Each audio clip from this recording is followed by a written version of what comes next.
আজি আমাৰ ডিভি নিউজৰ এটা বিশেষ অনুষ্ঠান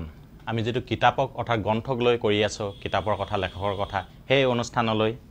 সেই অনুষ্ঠানৰে 2.0.6 আজি এজন ব্যক্তিক লৈ আহিছো সেই ব্যক্তিজনৰ কিন্তু এটা বহু কেটা বিশেষত্ব আছে সেই বিশেষত্ব কেটা আমি পিছত লাহে লাহে কম কিন্তু তাৰ আগতে আমি চিনাই কৰি দিছো আমাৰ মাজত আছে দুলাল মিশ্ৰ এয়া দুলাল মিশ্ৰ ডাঙৰীয়া আপোনাৰ এটা কথা আটাইতকৈ গুৰুত্বপূৰ্ণ হ'ল তেওঁ এনেকুৱা এটা বিষয় এটা অসমত তেওঁ প্ৰথমবাৰৰ কাৰণে আৰম্ভণি কৰিছিল কিন্তু সেই আৰম্ভণিৰে গৈ আজি 15 বছৰ অতিক্ৰম কৰা পিছত আৰু এটা নতুন তেওঁ সংজ্ঞালৈ আমি আগবাঢ়ি আছো যেটো হয়তো এবাৰ কাৰণে প্ৰথম হ'ব নহয় জানো বিশেষকৈ আমি এই কিতাপৰ কথা লেখকৰ কথা অনুষ্ঠানত মূল বিষয়লৈ যোৱাৰ আগতে আপোনাক এটা কথা কম যে আপুনি এগৰাকী সাংবাদিক আপোনাৰ আৰু চিনাকি আছে সেইখিনি আমি তাৰ আগতে দিম কিন্তু তাৰ আগতে আপুনি এটা কথা কৈছে এই সংবাদ ক্ষেত্ৰ আৰু সাহিত্যৰ মাজত এটা সদায় পাৰ্থক্য নাই যদিও কিন্তু এটা পাৰ্থক্য আছে সেই কথাখিনি আপুনি কেনে ধৰণে পাৰ্থক্যটো নিৰ্ধাৰণ কৰিব সংবাদ ক্ষেত্ৰ আৰু সাহিত্যৰ মাজত পাৰ্থক্য থকা বুলি আসলতে ভবা হয় যদিও হয় দুটা বিষয়ে কিন্তু অতপ্ৰতভাৱে জড়িত বুলি হয় হয় কাৰণ বিশ্বৰ বহু সাহিত্যিকে কিন্তু হয় সংবাদ সেৱা কৰিছে হয় তেনেকুৱা বিভিন্ন উদাহৰণ আছে আৰু আমি দেখিবলৈ পাওঁ যে ৰাছিয়া বা আমেৰিকাত হয় বহু সাংবাদিকে মহৎ সাহিত্যৰ সৃষ্টি কৰিছে তেওঁলোকে বিভিন্ন ধৰণৰ বঁটাও ইতিমধ্যে লাভ কৰিছে হয় আৰু আমাৰ অসমৰ ক্ষেত্ৰতো আমি যদি দেখিবলৈ পাওঁ বহু স্বনামধন্য সাহিত্যিক সংবাদ ক্ষেত্ৰৰ পৰা আৰু সক্ৰিয় তেওঁলোকে সাংবাদিকতা ক্ষেত্ৰখনৰ কৰি আছে আৰু সাহিত্য চৰ্চাও কৰি আছে তেওঁলোকে দুটা দিশেই সমানে চলাই আছে আৰু তেওঁলোকে এই সংবাদ সেৱাৰ সৈতে জড়িত হৈ থকাৰ বাবেই হয়তো সাহিত্য সেৱা কৰাৰ ক্ষেত্ৰত বা সাহিত্য সৃষ্টিৰ ক্ষেত্ৰতো সুবিধাৰ কিছু সৃষ্টি হৈছে বিশেষকৈ হোমেন বৰগোহাঁই ছাৰৰ কথা আমি উল্লেখ কৰিব পাৰোঁ তেওঁতো আপোনাৰ আমাৰ অসমীয়া সংবাদ মানে ৰকষ্টাৰ বুলি কয় নহয় জানো হয় তেনেকৈ ক'ব পাৰি আৰু হয় আৰু বৰগোহাঁই ছাৰে সংবাদ সেৱাৰ পৰাই গোটেই সাহিত্য সেৱা সমান্তৰালভাৱে তেওঁ চলাই গৈছিল আৰু তেনেদৰে চলাই গৈ তেওঁ সংবাদ সেৱাত যিদৰে প্ৰতিপত্তি লাভ কৰিছিল বুৎপত্তি লাভ কৰিছিল যশস্যা লাভ কৰিছিল ঠিক তেনেদৰে তেওঁ কিন্তু সাহিত্য ক্ষেত্ৰখনতো যশস্যা লাভ কৰাৰ লগতে নিজৰ বাবে এখন আসন তৈয়াৰ কৰি যাবলৈ সক্ষম হৈছে আপুনি এগৰাকী যিহেতু সংবাদ ক্ষেত্ৰৰ কথাটো আমি আলোচনা কৰোঁতে হোমেন বৰগোহাঁই ছাৰৰ কথা আমাৰ ওলালে কিন্তু আপোনাৰ আটাইতকৈ আপুনি যেনেদৰে সৌভাগ্যৱান মই সৌভাগ্যৱান এইটো ক্ষেত্ৰত কিন্তু আপুনি এটা কথা কৈছে বৰগোহাঁই ছাৰৰ লগত যিটো আপোনাৰ কাম কৰা অভিজ্ঞতা আছে আপুনি বহু বছৰ ধৰি কাম কৰিলে একেটা মঞ্চত বিশেষকৈ একেখন পেপাৰৰ থলীত সেই ক্ষেত্ৰত ছাৰৰ লগত কিবা এনেকুৱা ধৰণৰ যিটো আমি দৰ্শক ক'ব পৰাকৈ এটা মধুৰ যিটো সম্পৰ্কৰ কথা অভিজ্ঞতা যিটো ক'ব পাৰি কিন্তু আজিলৈকে আপুনি কাকো কোৱা নাই তেনেকুৱা ধৰণৰ এটা কিন্তু মই জানো বৰগোহাঁই ছাৰৰ লগত যদি কোনোবা আধা ঘণ্টাৰ কাৰণেও থাকে তেওঁৰ কাৰণে কিন্তু বহুত বৰ্ণাঢ্য অভিজ্ঞতা ভৰপূৰ হৈ তেওঁ ঘূৰি যাবলগীয়া হয় বৰগোহাঁই ছাৰ আচলতে ব্যক্তি বুলি ক'লেও অলপ কমকৈ কোৱা হ'ব এটা প্ৰতিষ্ঠান তেওঁ বিভিন্ন আৰু এনচাইক্ল'পিডিয়া বুলিও ক'ব পাৰি এই কথাতে মই ক'ব গৈ আছিলোঁ আপোনাক এনচাইক্ল'পিডিয়া মানে তেওঁৰ নজনা কথা হয়তো তেওঁ একো নাছিল আৰু প্ৰতিটো বিষয়ে তেওঁ খৰচি মাৰি জানিহে মানুহ আগতো কৈছিল বা মানুহক শুনাইছিল কথাবিলাক মানুহক জনাইছিল গতিকে বৰগোহাঁই ছাৰৰ লগত মই কেইবাবছৰো কাম কৰিছিলোঁ বৰগোহাঁই ছাৰৰ অধীনত আমাৰ অসমত যিবিলাক পৃষ্ঠা আছিল সম্পাদকীয় পৃষ্ঠাটো বাদ দি বাকী তেওঁৰ অধীনত থকা গোটেইকেইটা পৃষ্ঠাই মই চোৱা চিতা কৰিছিলোঁ আৰু মোৰ ছাৰৰ লগত কেইবাটাও তেনেকুৱা বিভিন্ন ধৰণৰ ঘটনা ঘটিছিল যিবিলাক কথা মোৰ মনত থাকি যায় আৰু ছাৰে যথেষ্ট আমাক মৰম কৰিছিল আৰু ছাৰৰ পৰা আমি বহুত কথা শিকিছিলোঁ আৰু ছাৰৰ লগত ঘটা ঘটনা বুলি নহয় ঠিক মানে ছাৰৰ পৰা পোৱা অনুপ্ৰেৰণা বা ছাৰৰ আমাক যিখিনি কথা শিকাই গ'ল তাৰ পৰা আমি দুটামান কথা বুজিলোঁ সময়ৰ মূল্য অধিক কাৰণ সময়ৰ যদি আমি সদব্যৱহাৰ কৰিব নোৱাৰোঁ তেতিয়াহ'লে কিন্তু কামবিলাকো নহয় বা আমি আগুৱাই যাব নোৱাৰোঁ আৰু ছাৰৰ মতে কিন্তু আমি জীৱনৰ 4ভাগৰ 1 অংশহে কাম কৰোঁ সক্ৰিয়ভাৱে বাকী সময়খিনি আমি বিভিন্ন কৰ্মক্ষেত্ৰত বিভিন্ন কামত গুচি যায় মানে অন্যান্য ক্ষেত্ৰত আৰু আপোনাৰ আধা যায় আমাৰ শুওঁতে যায় নহয় জানো যিটো আমি বিশ্ৰাম ল'বলগীয়া জিৰণি হয় এতিয়া আমি এটা কথা আহি আছোঁ আপোনালোকৰ আজি এই অনুষ্ঠানৰ মূল আমাৰ যিটো আপোনালোকৰ কাৰণে লৈ আহিছোঁ দুলাল মিশ্ৰ তেখেত হ'ল এগৰাকী সাংবাদিক তেওঁ সংবাদ মাধ্যমৰ বহুকেইটা হাউচ তেওঁ কৰ্মস্থলীৰ অভিজ্ঞতাৰে অভিজ্ঞ এতিয়া বৰ্তমান তেওঁ দ্য আছাম ৰাইজিং কাকতৰ কাৰ্যবাহী সম্পাদক হিচাপে তেওঁ দায়িত্ব পালন কৰিছে এইখন কাকত মই তেখেতক এই কাকতখন আমি দাঙি ধৰিবলৈ আহ্বান জনাম যিহেতু তেওঁ এইখন কাকতৰ তেওঁ কাৰ্যবাহী সম্পাদক আপোনালোকৰ আগত আজি চিনাকি কৰি দিলোঁ এখেত হ'ল দুলাল মিশ্ৰ ডাঙৰী আৰু মই এই অনুষ্ঠানটোলৈ তেখেতক আদৰণি জনাম আৰু আমাৰ দুখন কাকত এয়া আপোনালোকৰ আলোক পৱনজন আজিৰ এই খণ্ডটো আমাৰ খুব ভাল লগা এটা খণ্ড আপোনালোকে জানে অসম প্ৰকৃতিৰ ৰম্যভূমি আৰু বন্যপ্ৰাণী বিচৰণৰ নহয় জানো মূল কেন্দ্ৰস্থল আৰু ইয়াত আপুনি বিভিন্ন পশু পক্ষীৰ পৰা আপুনি বিভিন্ন ধৰণৰ বিশেষকৈ আমাৰ এহিঙীয়া গড়ৰ কাৰণে বিখ্যাত আমাৰ যিটো ভূমি এই মাটিখিনি বা এই অঞ্চলটোৰ বিশেষকৈ আমাৰ উত্তৰ পূৰ্বাঞ্চলৰ যিটো আৰ্দ্ৰতা এই ক্ষেত্ৰত আপোনাৰ আটাইতকৈ আমি ভাগ্যৱান কিন্তু এই ক্ষেত্ৰত আজি এই সংখ্যাটো আমাৰ আগবাঢ়িছে আপোনাৰ মূল সেইখন ফটোখন হ'ল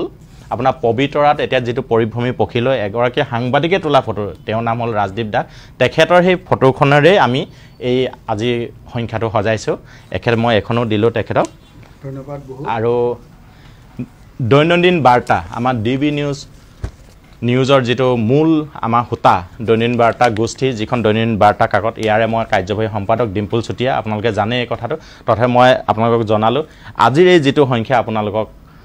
দেখাইছোঁ আৰু তেখেতক মই দুলাল মিশ্ৰ দাক মই এইখনৰো তেখেতলৈ আগবঢ়ালোঁ এতিয়া আমি মূল কথালৈ আহোঁ আমি আজি অনুষ্ঠানটোত বিশেষকৈ কথা পাতিবলৈ আৰম্ভ আপোনালোকক এনেকুৱা এটা বিষয় আগবঢ়াম যিটো বিষয় আপোনালোকে জানে কিন্তু জনাতকৈ আপোনাৰ কিছুমান কথা আৰু জানিবৰ কাৰণে যিহেতু আমাৰ অনুসন্ধিতকৈ মন এটা আছে আগবাঢ়ি যাব লাগে এই ক্ষেত্ৰত 25 বছৰ পৰিকল্পনা ধৰি হয়তো তাতকৈ কিছু বছৰ আগবাঢ়িব কিন্তু সেই 25 বছৰ পৰিকল্পনা এটা ফচল আপোনালোকৰ আগত আজি আগবঢ়াইছোঁ যিটো দায়িত্ব দুলাল মিশ্ৰ দাই লৈ আছে আপোনালোকৰ যিটো আমাৰ আপোনালোকে এটা কথা জানে যেতিয়া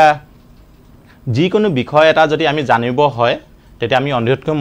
মনটোৰে আমি জানিব বিচাৰোঁ আমি খুচৰো বহুত কথা ইজনক সিজনক সুধোঁ বা কোনোবা এখন ঠাইলৈ যাব হ'লে বা আমি পৌৰাণিক বা বুৰঞ্জী কথা যদি জানিব হয় আমি বিভিন্ন তথ্য পাতি বা বিজ্ঞান ধাপে ধাপে আগবঢ়াৰ ফলত যিবিলাক আমাৰ সৃষ্টি উদ্ভাৱন হৈছে সেইবিলাকৰ তথ্য পাতি বা এই 2024 চন আজি ডিচেম্বৰ মাহৰ শেষ পৰ্যায়লৈ আমি আহি আছোঁ বছৰটোৰ এই বছৰটোৰ দিনপঞ্জী যিখিনি ঘটনা ঘটি গৈছে বা তাত আগৰ বছৰবিলাকত সকলো তথ্য কিন্তু আপোনালোকে এখন গ্ৰন্থতে বা কিতাপতে পাব একদম এটা টোপোলা সদিশ সেই টোপোলা সদিশৰ সেই গ্ৰন্থখনৰ সম্পূৰ্ণ দায়িত্ব লৈ আপোনালোকৰ আগলৈ আগবঢ়াই দিছে আমাৰ অসম ইয়েৰ বুক শৰাইঘাট পাব্লিকেশ্যনে এই গোটেই কামখিনি তেওঁলোকে তদাৰক কৰি তেওঁলোকে যিখিনি প্ৰিণ্টৰ পৰা আদি কৰি খৰচ পাতি বা বজাৰৰ পৰা আদি কৰি গোটেইখিনি তেওঁলোকৰ তত্ত্বাৱধানত দুলাল মিশ্ৰৰ সম্পাদনাত যিখন কিতাপ আপোনালোকে আগবাঢ়িছে এই কিতাপখনত কিন্তু আপোনালোকে অকল অসমৰ নহয় ভাৰতৰ নহয় বিশ্ব পৰিক্ৰমাৰ একদম আদিৰ পৰা অন্তলৈকে প্ৰকাশ কৰিবলৈ অৰ্থাৎ প্ৰিণ্টলৈ দিয়া দিনটোলৈকে যিখিনি তথ্য কিন্তু আপোনালোকে ইয়াতে পাব এইবাৰ নবেল বঁটাৰ পৰা আদি কৰি মই আপোনাক কিতাপখন দাঙি দিবলৈ আমাৰ দৰ্শকৰ কাৰণে বিশেষকৈ ডিবি নিউজৰ অনুৰাগীৰ কাৰণে আপোনাৰ এই কিতাপখন আৰু মই এখন কিতাপ আপোনালোকক দাঙি দিছোঁ 2024ৰ এইখন 24ৰ আছিলে আৰু এইখন 2025 চনৰ নতুন আৰু এখন কিতাপ আছে আপোনালোকক মই এই 22 চনৰ কিতাপখনো আপোনালোকক আগবঢ়াই দিছোঁ দেখাইছোঁ এইখন অসম জ্ঞানম এইখন কিতাপৰ পৰা বৰ্ণাঢ্য ৰূপ পায় আজি এইখন শৰাইঘাট অসম ইয়েৰ বুক 2025 চনৰ এতিয়া আপুনি এটা কথা এই কিতাপখন যে ইমান এটা ডাঙৰ ভলিউমৰ নহয় জানো এই কিতাপখনৰ মূল উদ্দেশ্যটো কি যদি মই কথাখিনি কৈছোঁ তথাপি আপোনালোকৰ পৰা মই ক'লোঁ যে এইখন হ'ল আপোনালোকৰ আজি 24 সংখ্যক অৰ্থাৎ এনেকুৱা 24টা বছৰ আগতে এইটো 24টা সংখ্যা কিন্তু মই আপোনালোকক এটা কথা কৈছোঁ যে 25 বছৰ ফচল আচলতে এটা সংখ্যা বা প্ৰথম উলিয়াবৰ কাৰণে তেওঁলোকে যেতিয়া পৰিকল্পনা কৰিছিল তেতিয়া কিন্তু 25 বছৰ আগত নহয় জানো সেইটো কাৰণে মই 25 বছৰ কথা কৈছোঁ আৰু তাৰ হয়তো 2-3 বছৰ আগৰ পৰা পৰিকল্পনা কৰি আছিলে যদিও সেই 25 বছৰৰ পৰিকল্পনাৰ ফচল আজি 24 সংখ্যক আমি সংখ্যাটো পাইছোঁ এই ক্ষেত্ৰত আপুনি এই কিতাপখনৰ বিশেষত্ব কি আছে আচলতে ইয়েৰ বুকৰ ধাৰণাটো গোটেই বিশ্বতে হয় অতি পুৰণি আৰু অসমত এই ইয়েৰ বুকৰ ধাৰণাটো আনিছিল শৰাইঘাট প্ৰকাশনে হয় আচলতে শৰাইঘাট ফটোটাইপছৰ স্বত্বাধিকাৰ যোগেশ শৰ্মাদেৱ তেখেত বৰ্তমান প্ৰয়াত যোগেশ শৰ্মাদেৱে অসমৰ বাবে কিবা এটা কৰাৰ উদ্দেশ্য লৈ বিশেষকৈ ছাত্ৰ ছাত্ৰী উঠি অহা প্ৰজন্মৰ বাবে শিক্ষয়িত্ৰী চাকৰি প্ৰাৰ্থী অভিভাৱক সকলোৰে বাবে কিবা এটা ভালকে যিটো কামে তেওঁলোকক সহায় কৰিব পাৰে, যিটো কাম কৰিলে তেওঁলোক উপকৃত হ'ব পাৰে, তেনেকুৱা এটা কাম কৰাৰ এটা পৰিকল্পনা কৰিছিল আৰু সেই পৰিকল্পনা তেওঁ আগবঢ়াই নিছিল। তেওঁ আমাক প্ৰথমে যোগাযোগ কৰিছিল, তেখেতৰ লগত আমাৰ খুব ঘনিষ্ঠ সম্পৰ্ক আছিল এটা সময়ত। গতিকে তেখেতে গোটেই পৰিকল্পনাটো কৰি আমি সেই সময়ত বিশেষ সময় দিব পৰা নাছিলোঁ প্ৰথম বছৰটোত। এইকাৰণে সময় দিব পৰা নাছিলোঁ। তেতিয়া মোৰ এখন নিজৰ মানে এনুৱেল পাব্লিকেশ্যন পাণবজাৰৰ তেওঁলোকে প্ৰকাশ কৰা এখন শিশু আলোচনী আছিল জ্ঞানম আলোচনীখনৰ কামত যথেষ্ট ব্যস্ত থাকিবলগীয়া হৈছিল। গতিকে মই প্ৰথম বছৰটোত মই বিশেষ সময় দিব পৰা নাছিলোঁ। দ্বিতীয় বছৰটোৰ পৰা মই এই অসম ইয়াৰবুক, তেতিয়া নামটো অসম ইয়াৰবুকে আছিল, অসম ইয়াৰবুক বুলি ওলাইছিল, শৰাইঘাট বুলি নাছিল প্ৰথমতে, যদিও শৰাইঘাট প্ৰকাশনে প্ৰকাশ কৰিছিল। অসম ইয়াৰবুকৰ দ্বিতীয় বছৰটোৰ পৰা মই একেৰাহে 13 বছৰ ধৰি সম্পাদনা কৰিছিলোঁ। আৰু তাৰপিছত মাজতে যিহেতু অসমত আমি উলিওৱাৰ পিছত আমাৰ যিহেতু এইখন অসম ইয়াৰবুক শৰাইঘাট প্ৰকাশনে প্ৰকাশ কৰাখনেই অসমীয়া ভাষাত প্ৰকাশিত প্ৰথমখন ইয়াৰবুক আছিল। আমি উলিওৱাৰ পিছত আৰু কেইবাখনো ইয়াৰবুক অসমীয়া ভাষাত ওলাল, আৰু ওলোৱাৰ বাবে আমি আমাৰ পৰিচয়টো অব্যাহত ৰখাৰ বাবে আমি শৰাইঘাট নামটো আগফালে লগাই দিলোঁ, শৰাইঘাট অসম ইয়াৰবুক। আজি 24টা বছৰ একেৰাহে কিতাপখন প্ৰকাশ হৈ আহিছে। এতিয়া ইণ্টাৰনেটৰ যুগ, ইণ্টাৰনেটৰ যুগত আচলতে বহুতে ভাবে কিতাপ পত্ৰ পঢ়িনো কি হ'ব, কাৰণ আমি গোটেইখিনি বস্তু আমি গুগলত পাওঁৱেই বা ইণ্টাৰনেটত পাওঁ, আৰু এখন লৈ ফুৰাটো হয়তো অসুবিধা বুলি ভাবিব পাৰে, হয়তো টান। গতিকে বহুতে সেই কথাটো ভাবে বা ভবাটো স্বাভাৱিক। কিন্তু এটা কথা ঠিক, আমাৰ অসম শৰাইঘাট অসম ইয়াৰবুকখনত যিখিনি তথ্য আছে, বিশেষকৈ অসমৰ যিখিনি আমি তথ্য ইয়াত সন্নিৱিষ্ট কৰিছোঁ, সেই তথ্যখিনি কিন্তু গুগলত বিচাৰিলেও সহজে পোৱা নাযায়। আৰু আজিৰ দিনত কিন্তু এটা কথা, ডিজিটেল প্লেটফৰ্ম অহাৰ পৰা বা ছ'চিয়েল মাধ্যমত যিটো কথা আহি পৰিছে, যিধৰণে আমাৰ এটা কিন্তু ইয়াৰ ইতিবাচক দিশ আছে যদিও কিন্তু কিছুমান ক্ষেত্ৰত নেতিবাচক প্ৰভাৱৰ কিন্তু বলি হয়। কাৰণ আপোনালোকে এটা কথা জানিব, বহু কথা যেতিয়া আপোনালোকে এটা তথ্য যদি চাবৰ কাৰণে আপোনালোকে চাৰ্চ কৰে বা বিচাৰে, তেতিয়া কিন্তু বহু তথ্য ওলায় যিবিলাকে আপোনাৰ বিভ্ৰান্ত কৰি তুলিব পাৰে। কিন্তু সেই তেতিয়া আপোনালোকৰ হাতত কিন্তু এখন হাতপুথি হিচাপে এখন উপযুক্ত হ'ব পাৰে, নহয় জানো শৰাইঘাট অসমীয়া বুকখন? তাৰমানে ইণ্টাৰনেটটো কামধেনু নহয় বোলে মই যি বিচাৰিম বা আমি যি বিচাৰিম তাকেই পাম, আৰু শুদ্ধ তথ্যৰে যে পাম তেনেকুৱাও নহয়। কাৰণ ইণ্টাৰনেটত বস্তুবিলাক আপলোড হ'ব লাগিব, আপলোড হ'লেহে বস্তুবিলাক। এতিয়া অসমীয়া ভাষাৰ ক্ষেত্ৰত হৈছে কি, বিভিন্ন তথ্য বিভিন্ন বিষয় এতিয়াও কিন্তু তাত আপলোড হ'বলৈ বাকী আছে, বা যিখিনি আপলোড হৈছে তাতো যে শুদ্ধতা আছে তাত সম্পূৰ্ণ ক'ব নোৱাৰি। বহুত বস্তু তাত বহুত চন তাৰিখ আদিৰ পৰা আৰম্ভ কৰি বিভিন্ন তথ্য ভুল তথ্য থাকে। গতিকে আমি কিতাপখনৰ এই যিটো অসম ছেকশ্যন বা ভাৰত ছেকশ্যন বা বিশ্ব ছেকশ্যনত আমি এনে কিছুমান তথ্য সন্নিৱিষ্ট কৰাৰ চেষ্টা কৰিছোঁ যিবিলাক তথ্য সহজে ইণ্টাৰনেটত বিচাৰি নাপায়। হয়, আৰু এটা কথা মই কৈ থৈছোঁ, এই যে কিতাপখনৰ আপোনালোকে কৰিছে আৰু কৰি থাকিব পিছলৈ, আমি আশা কৰোঁ ইয়াত আপুনি যিখিনি তথ্য, সেই তথ্যখিনি নিৰ্ভৰতাৰ কথাটো আমি যিহেতু এজন সংবাদ মাধ্যমৰ আপুনি দায়িত্ববাহী বিষয়া হিচাপে বা দায়িত্ববাহী আপুনি সক্ৰিয় সাংবাদিকতা যিটো কৰাৰ ক্ষেত্ৰত কিন্তু যি শুদ্ধ তথ্য আহৰণত আপোনাৰ বহুতখিনি উৎস আমাৰ আছে, সেইটো ক্ষেত্ৰত আটাইতকৈ আমি সৌভাগ্যৱান, নহয় জানো? কিন্তু এই ক্ষেত্ৰত আপুনি যে এই কিতাপখনত আচলতে আমি কেনেকুৱা ধৰণৰ তথ্য ইয়াত সংযোগ কৰিব লাগে আৰু কেনেকুৱা ধৰণৰ কথাৰে এই গোটেইখিনি আমাক আকৰ্ষণ কৰে, অকল আমি ছাত্ৰ ছাত্ৰী বা কি কয় সাক্ষাৎকাৰমুখী যুৱ প্ৰজন্মৰ কাৰণেতো নহয়, ইয়াত কিন্তু আমি বিভিন্ন অনুষ্ঠান প্ৰতিষ্ঠান বা আদি কৰি শিক্ষাগুৰুৰ পৰা আদি কৰি, হয় নাই বাৰু, হয়তো আমাৰ ব্যৱসায়িক প্ৰতিষ্ঠানৰ কাৰণেও এখন গুৰুত্বপূৰ্ণ বিষয় হ'ব, নহয়? হয়, এই ক্ষেত্ৰত কেনেধৰণে আপোনালোকে কিছুমান সিদ্ধান্ত লৈছিলে? কথাটো হ'ল কি, তথ্য সংগ্ৰহ কৰাটো এটা বৰ জটিল কাম। হয়, আৰু এই কামটো অতি নিৰ্ভুলভাৱে যদি কৰা নাযায় তেতিয়াহ'লে বৰ ডাঙৰ ক্ষতি হ'ব পাৰে। ক্ষতি মানে এই কিতাপখনেই নহয়, কিন্তু যুৱ প্ৰজন্মৰ এটাও ক্ষতি হ'ব পাৰে। হয়, তথ্যসমূহ যুগুত কৰাৰ কাৰণে আমি যথেষ্টখিনি অধ্যয়ন কৰিব লাগিব আৰু বহুতবাৰ চালি জাৰি চাবলগীয়া হয়, নহয় জানো? হয়, মানে এনেকুৱা একোটা আৰ্টিকেল আমি যুগুত কৰোঁতে কেইবাখনো গ্ৰন্থৰ সহায় ল'বলগীয়া হৈছে, বহু মানুহ লগ কৰিব লগা হৈছে বিভিন্ন ঠাইত অসমৰ। এতিয়া লোক সংস্কৃতিৰ কথা আমাৰ ইয়াত যিবিলাক সন্নিৱিষ্ট হৈছে সেইবিলাক কথা ইণ্টাৰনেটত সহজে নাপায়। গতিকে সেই লোক সংস্কৃতিৰ কথাবিলাক কিছুমান কিতাপতো এতিয়ালৈকে সন্নিৱিষ্ট হোৱা নাই। এতিয়া সেই বস্তুবিলাক আমি গাঁৱে গাঁৱে গৈ কিছু ক্ষেত্ৰত আমি ঘূৰি পকি মানুহ লগ কৰি, পুৰণি মানুহ যিবিলাক মানুহে জানে বা যিবিলাক মানুহে ইতিমধ্যে সেইবিলাক চৰ্চা কৰি আছে, সেইবিলাকৰ আমি সংগ্ৰহ কৰিছোঁ, তেওঁলোকৰ মুখৰ পৰা শুনিছোঁ। তেওঁলোকৰ বিভিন্ন বাদ্যযন্ত্ৰ কিছুমান আছে যিবিলাক বাদ্যযন্ত্ৰৰ বিষয়ে ভালকৈ আলোচনা এতিয়ালৈকে হোৱা নাই, তেনেকুৱা কথাও আমি ইয়াত সন্নিৱিষ্ট কৰিছোঁ। বিভিন্ন ধৰণৰ লোক সংস্কৃতিৰ বিভিন্ন দিশ সন্নিৱিষ্ট কৰিছোঁ। তাত আমি একোটা প্ৰবন্ধ বা একোটা তথ্যৰ কাৰণে কেইবাখনো গ্ৰন্থৰ আমি সহায় ল'বলগীয়া হৈছে, বহু মানুহৰ সহায় ল'বলগীয়া হৈছে। মই এতিয়া এই আমাৰ কিতাপৰ কথা লেখকৰ কথা অনুষ্ঠানটো চলি থাকোঁতে মোৰ এটা কথা মনলৈ আহিছে, হঠাৎ মনলৈ অহা, কিন্তু এইটো আহিবই, যিহেতু আমি আজি যিটো এটা কম্পিটিশ্যন আৰু যিটো প্ৰত্যাহ্বানমূলক এটা সময় পৰিৱেশত আছোঁ, আপোনালোকে এই নিৰ্ভুলভাৱে এটা কথা ক'ব পাৰোঁ যে যদি এইটো সেই 24 সংখ্যক অৰ্থাৎ 24টা খণ্ড 24 বছৰ ধৰি এখন কিতাপ ধাৰাবাহিকভাৱে প্ৰকাশ কৰি আহিছে মাত্ৰ তেওঁলোকে এটা সৎ উদ্দেশ্য লৈ, এই ক্ষেত্ৰত আপোনালোকৰ গমেই পাইছে ছ'চিয়েল মিডিয়াত যিটো ডিজিটেল মাধ্যমৰ পৰা আদি কৰি ছ'চিয়েল মিডিয়াত যিটো আমাৰ সামাজিক ব্যৱস্থা, বিশেষকৈ সামাজিক মাধ্যমত যিটো অতি দ্ৰুতগতিত বাঢ়িছে, আমি নিৰ্ভৰশীল হৈ অহাৰ পিছতো কিন্তু ইয়াৰ গুৰুত্ব কমি যোৱা নাই। প্ৰমাণ এই 24 বছৰ, আজি 10-12 বছৰৰ পৰা যিটো ছ'চিয়েল মাধ্যমৰ গুৰুত্ব বাঢ়ি যোৱাৰ পিছতো কিন্তু ইয়াৰ সংখ্যা এই প্ৰভাৱটো কমিব লাগিছিলে, কিন্তু বাঢ়ি গৈছে। কাৰণ ইয়াৰ ওপৰত প্ৰতিজনে যিজনে হাতত লয় আৰু সহায় বিচাৰে, এইখনৰ পৰা সহায় হৈছে, তেওঁলোকে কিন্তু এই কিতাপখনৰ গুৰুত্বটো বুজি পাইছে। এই ক্ষেত্ৰত মই ক'ব লৈছোঁ, এইখিনি কথা কোৱা মূল উদ্দেশ্যটো হ'ল, এতিয়া অলপ আগত আপুনি এটা কথা ক'লে যে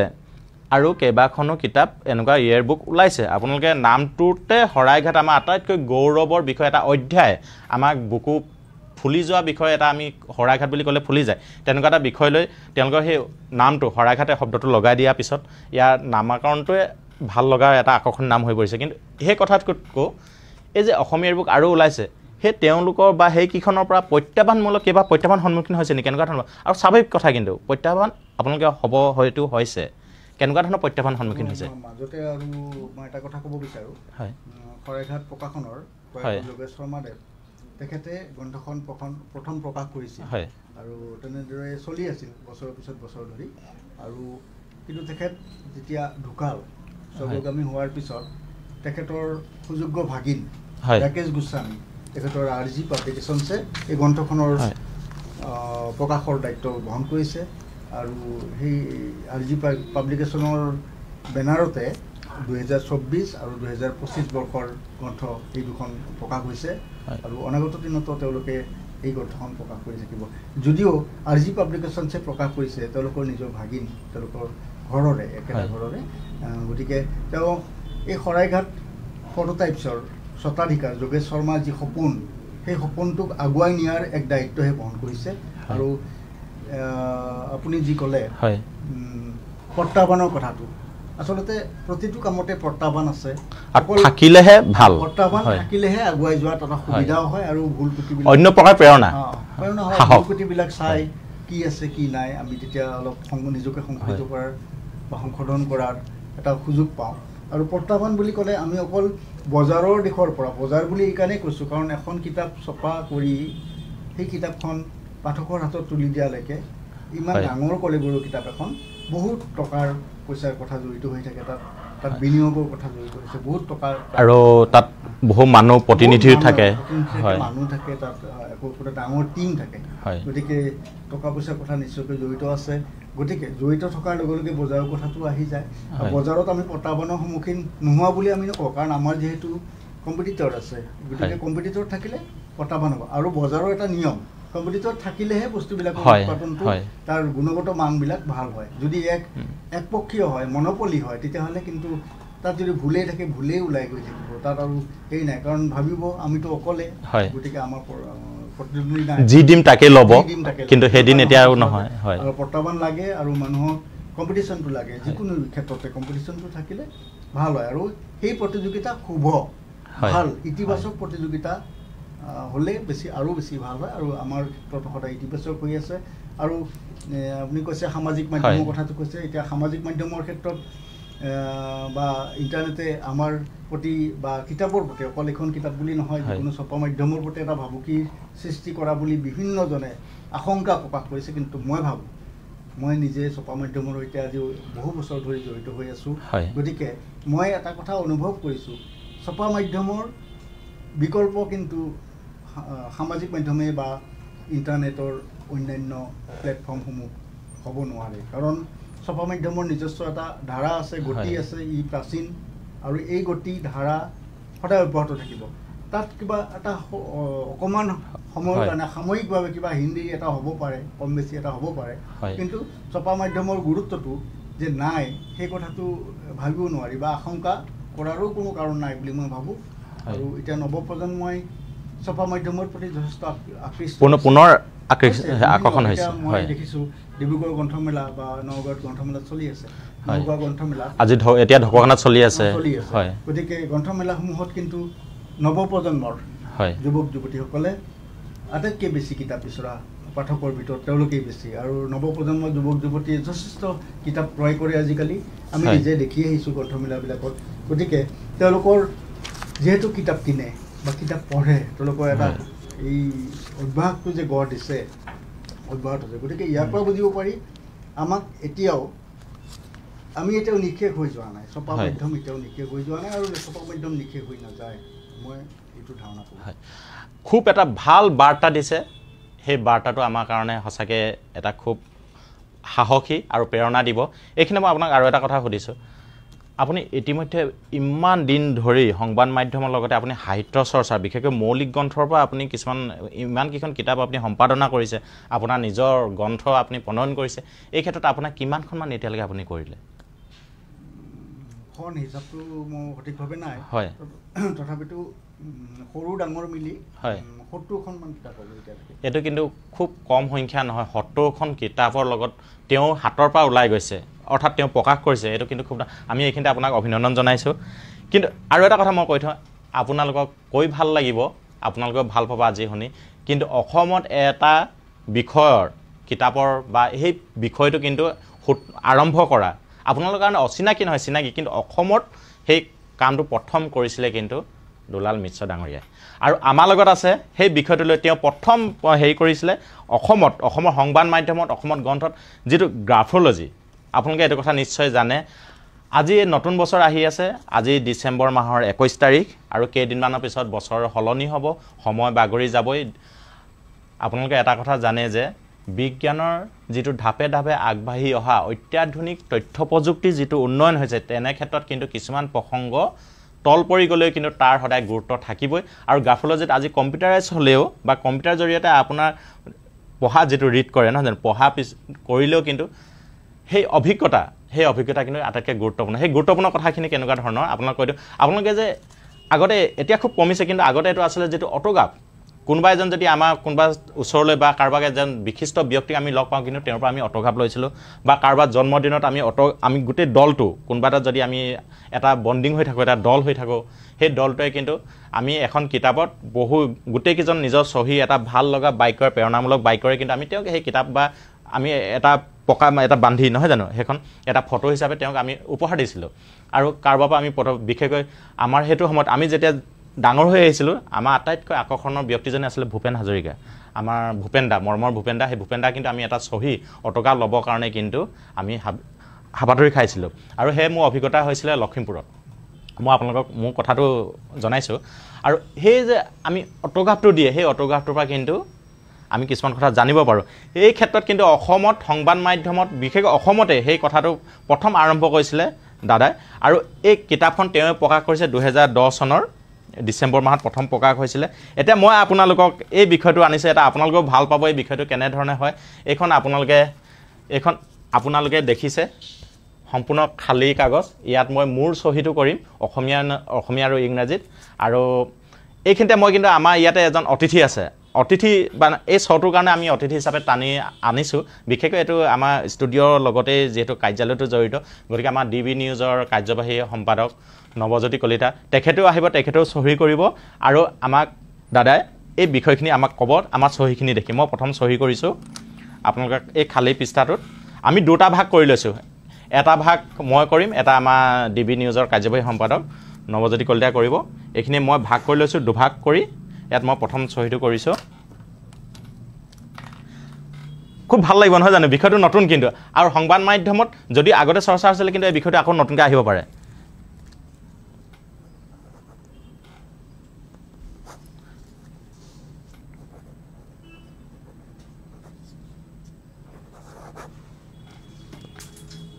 এয়া মই মোৰ ওপৰটো হ'ল ইংৰাজীত মই চহীটো কৰিছোঁ আৰু তলত মই অসমীয়াটো কৰিছোঁ তাৰপিছত আমি কিতাপখনৰ কথালৈ আগবাঢ়িম কিন্তু এই বিষয়টো মই খুব ভাল পাওঁ মোৰ প্ৰিয় বিষয় এইটো এটা আৰু বিশেষকৈ আপোনালোকে এটা কথা জানে যে মানুহৰ বডি লেংগুৱেজ দেখি মানুহজনক চিনিব পাৰি মানুহজনৰ মুখৰ যিটো কথা কোৱা অংগী ভংগীমাতে আপোনালোকে তেওঁৰ চৰিত্ৰ বিশেষকৈ পজিটিভলি ধনাত্মকভাৱে তেওঁৰ চৰিত্ৰত নৱ আমাৰ মাজত এই নৱ আছে আপোনালোকে নৱ এইখিনিলৈ আহা এয়া এই পাৰ্টটো মই নৱক দিছোঁ এয়া তুমি অসমীয়া আৰু ইংৰাজীত দুটা হেৰি কৰা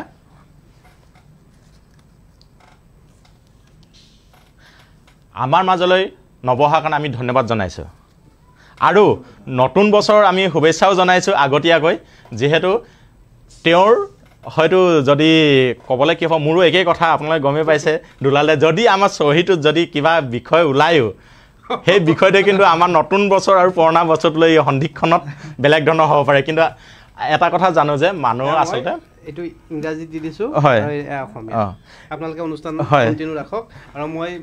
বাহিৰৰ পৰাই চাম মোবাইলখনত আপোনালোকে চাই অনুষ্ঠানটো শ্বেয়াৰ কৰক হয় ধন্যবাদ জনালোঁ নৱলৈ এতিয়া মই প্ৰথম কিন্তু ভয় অলপ লাগে দিয়কচোন হ'লেও নিজৰ ওপৰত বিশ্বাস আছে তথাপিতো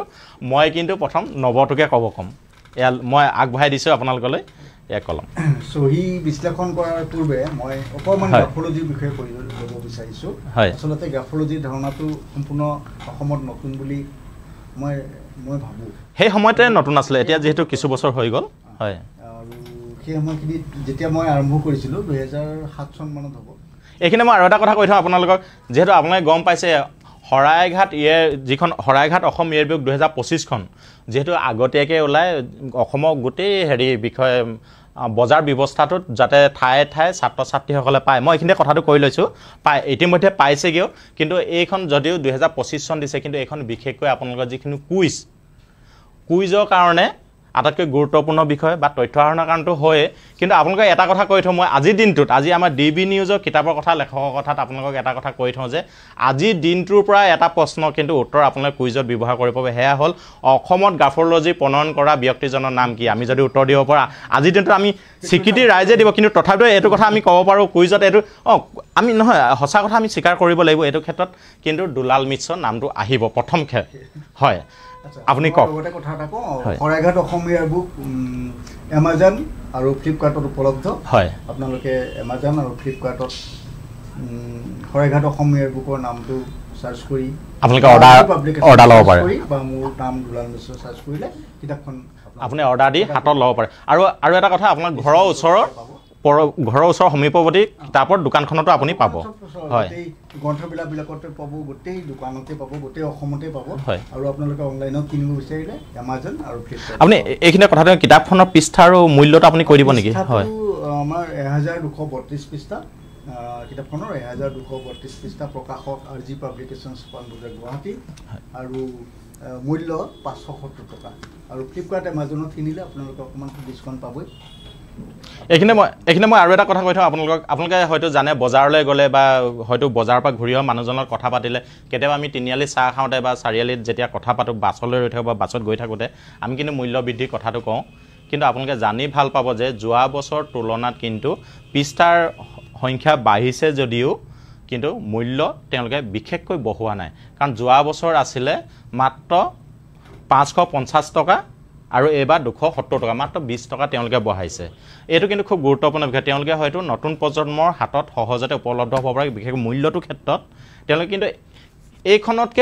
কিন্তু তেওঁলোকৰ খৰচটো বেছি হৈছে ৰাইজলৈ উলিয়াই দিয়া আগত কিন্তু তথাপি মাত্ৰ 20 টকা তেওঁলোকে মূল্য বৃদ্ধি কৰিছে আপুনি গ্ৰাফলজিৰ কথা আমি পাতি আছিলোঁ হয় এতিয়া কথাটো হ'ল গ্ৰাফলজি আমি 2007 চনমানতে মই আৰম্ভ কৰিছিলোঁ গ্ৰাফলজি লিখা প্ৰথমতে মোৰ খুব ইণ্টাৰেষ্ট আছিল বিষয়টোৰ প্ৰতি মই বেংগলোৰ যাওঁতে এই বিষয়টো অধ্যয়ন কৰিছিলোঁ আৰু অধ্যয়ন কৰি মই ভাবিছিলোঁ এই বিষয়টো অকণমান চৰ্চা কৰোঁ বুলি মই তেতিয়া প্ৰথমে আৰম্ভ কৰিছিলোঁ অজিত কুমাৰ ভূঞাদেৱৰ আজি কাকতখনত আৰম্ভ কৰিছিলোঁ আজি কাকতখনত যথেষ্ট সমাদৰ লাভ কৰিছিল পিছত মই আজিৰ পৰা ওলালোঁ বহু বছৰ পিছত ওলালোঁ তেওঁলোকৰ পেপাৰ কাকত বেলেগ গোষ্ঠীয়ে লোৱাৰ পিছত মই আৰু অন্য এখন কাকতত যোগদান কৰিলোঁ তাৰপিছত মই গ্ৰাফলজিটো আৰম্ভ কৰিলোঁ শিতান এটা গ্ৰাফলজিৰ নাম শিতানটো নন্দিনী আলোচনীখনত মাইনী মহন্ত সম্পাদিত চুনালখন মাইনীবা গতিকে মই বহু বছৰ ধৰি তাত নন্দিনীত লিখিলোঁ গ্ৰাফলজি বহুত সমাদৰ আমি লাভ কৰিছিলোঁ নন্দিনীত বহু চিঠি আহিছিল বিভিন্ন ধৰণৰ বিভিন্ন ঠাইৰ পৰা মানুহে চহী পঠিয়াইছিল আমি চহী পঠিয়াবলৈ কৈছিলোঁ আৰু চহী আমি বিশ্লেষণ কৰিছিলোঁ আচলতে গ্ৰাফলজি মানে অকল চহী বিশ্লেষণে নহয় গ্ৰাফলজিয়ে আখৰৰ সম্পূৰ্ণ ধাৰণাটো এটা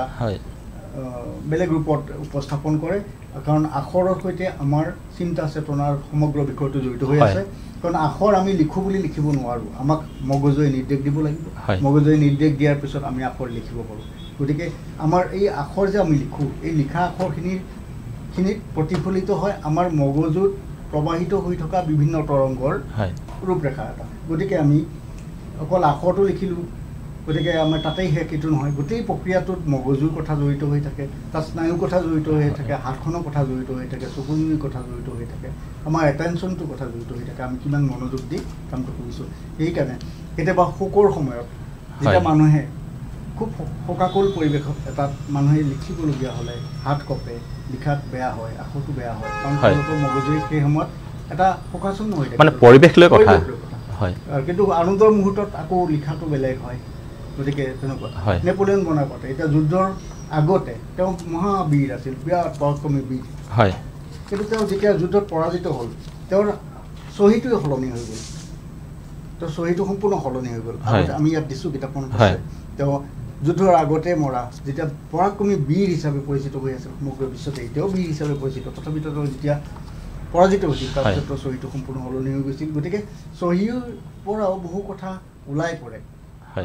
তাত বিভিন্ন ধৰণৰ তাত তৰংগৰ কথা থাকে তাত ষ্ট্ৰকৰ কথা থাকে বিভিন্ন চহী এটা মই এইখিনি আৰু এটা কথা সুধিছোঁ মনলৈ আহিছে